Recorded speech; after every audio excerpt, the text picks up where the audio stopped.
आज़ादी से पहले की बात है। गंगाराम नाम के एक व्यक्ति थे। बहुत पढ़े लिखे थे। बस अब ज़रूरत थी तो एक नौकरी की।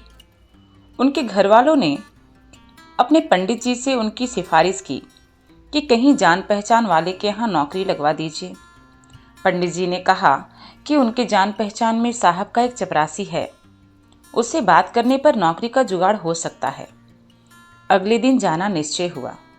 दोनों जाकर उस चपरासी से मिले। पंडित जी ने उस चपरासी से कहा कि इन्हें साहब से मिलवाकर किसी नौकरी पर लगवा देना। गंगाराम को लेकर वह चपरासी साहब के दफ्तर में जा पहुंचा। साहब के आने का समय हो रहा था। गंगाराम को वहां बैठाकर वह चपरासी साहब के कमरे में गया। तुम यहाँ बैठो, साहब जैसे ही आते हैं मैं तुम्हें उनसे मिलवा दूंगा, कहते हुए चपरासी साहब के लिए पानी लेने चला गया। गंगाराम बहुत ही सीधे स्वभाव के थे। चपरासी के जाने के बाद उन्हें समझ नहीं आ रहा था कि कहाँ बैठना है, तो बिना ज़्यादा सोच विचार किए वह जाकर मेज के बगल में लगी कुर्सी पर बैठ गया। मन में एक अजीब सी उत्सुकता और दिल में घबराहट थी। साहब उस इलाके के चीफ इंजीनियर थे। वहाँ बैठे अभी कुछ ही समय हुआ था कि चीफ इंजीनियर साहब आ गए। हर तरफ शांति पसर गई। दरवाजे पर दस्तक हुई और अचानक, कौन हो तुम? पूछने वाला कोई और नहीं, खुद साहब ही थे। लेकिन गंगाराम उन्हें जानते तक नहीं थे, तो उन्होंने विनम्र स्वभाव से जवाब दिया, जी मैं नौकरी के लिए आया हूँ। तो तुम मेरी नौकरी लेने आए हो? निकल जाओ यहाँ से। तुम्हारी हिम्मत कैसे हुई यहाँ बैठने की? जिस आंगन में तुम्हारी घुसने की औकात नहीं है, वहाँ आकर तुम कुर्सी पर बैठ गए। नौकरी छोड़ो, तुम्हारे खानदान में आज तक किसी ने ये कुर्सी देखी है? और न जाने क्या क्या कहते हुए साहब ने उसे धक्के देकर बाहर निकाल दिया।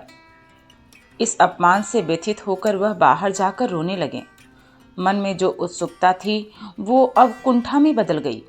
हृदय की गति अब घबराहट के कारण नहीं, अपितु को क्रोध के कारण तेज चल रही थी। मन में बदले की भावना घर कर रही थी। दिल में आ रहा था कि उसी वक्त उस साहब के पास जाएं और एक जोरदार तमाचा उसके मुंह पर रसीद कर दे, या फिर एक पत्थर उठाकर उसके सर पर दे मारे। पर गंगाराम ने ऐसा करना उचित नहीं समझा।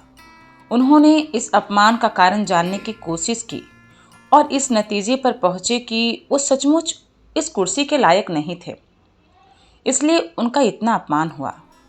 अब उन्होंने मन बना लिया कि वो इस अपमान का बदला जरूर लेंगे, और ये बदला वो खुद को उस कुर्सी के लायक बना कर लेंगे। उन्होंने मन में प्रतिज्ञा ली कि जहाँ उनका अपमान हुआ वह वहीं आकर पूरे हक से उसी कुर्सी पर बैठेंगे। अब समय था कुछ कर दिखाने का। मन में गुस्सा बरकरार था, लेकिन ये गुस्सा उस अंग्रेज का अपमान करने के लिए नहीं था। ये गुस्सा था अपने आप को कुछ बनाने का, जिससे वो अंग्रेज तो क्या, किसी की भी हिम्मत न हो उन्हें उस कुर्सी पर बैठने से रोकने की। उन्हें खुद की औकात पर उठे सवाल का जवाब देना था। कोई गलत कदम उठाकर खुद पर कोई लांछन नहीं लगाना था, बल्कि खुद को उस बुलंदी तक ले जाना था जहाँ कोई उनकी औकात पूछने की हिम्मत न करता। और ये सब चल रहा था तो बस एक क्रोध के कारण। कुछ सालों के बाद गंगाराम ने इंजीनियरिंग की डिग्री हासिल की और अंग्रेजी सरकार ने उन्हें सर की उपाधि दी। अब समय था अपने बदले को पूरा करने का, उस गुस्से को बाहर निकालने का जिसने इतने सालों से उन्हें इस मुकाम तक पहुंचने के लिए प्रतिबद्ध करके रखा।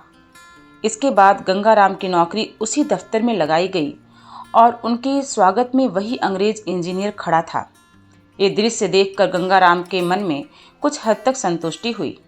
जैसे ही वह उस अंग्रेज इंजीनियर के पास पहुँचे, उन्होंने कहा, पहचाना मुझे? वह अंग्रेज गंगाराम को पहचान नहीं पाया था। इससे पहले वह कुछ बोलता, गंगाराम बोले, मैं वही लड़का हूँ जो यहाँ नौकरी के लिए आया था और आपने उसका बहुत अपमान किया था। वह अंग्रेज इंजीनियर ने गंगाराम से हाथ मिलाते हुए कहा, बहुत अद्भुत इंसान हो, सच में यहाँ पहुँच गए। वैसे तुम्हें गुस्सा नहीं आया था?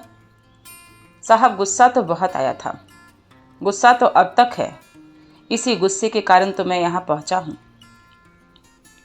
इस तरह उन्होंने एक ऐसी उदाहरण दुनिया के सामने रखी जिससे कोई आम इंसान किसी खास मुकाम को प्राप्त कर सकता है। यही थी शक्ति गुस्से की, जो उन्होंने सही दिशा में लगाई।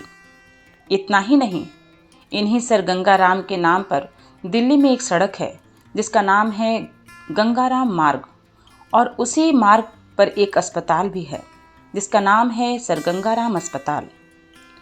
दोस्तों, आप भी अपने गुस्से को सही दिशा में प्रयोग करें। सफलता प्राप्त करने के लिए प्रतिबद्ध रहें। दुनिया को दिखा दें कि आप वो नहीं हैं जो दुनिया आपको समझती है, बल्कि आप उससे भी कहीं ज़्यादा अच्छे हैं।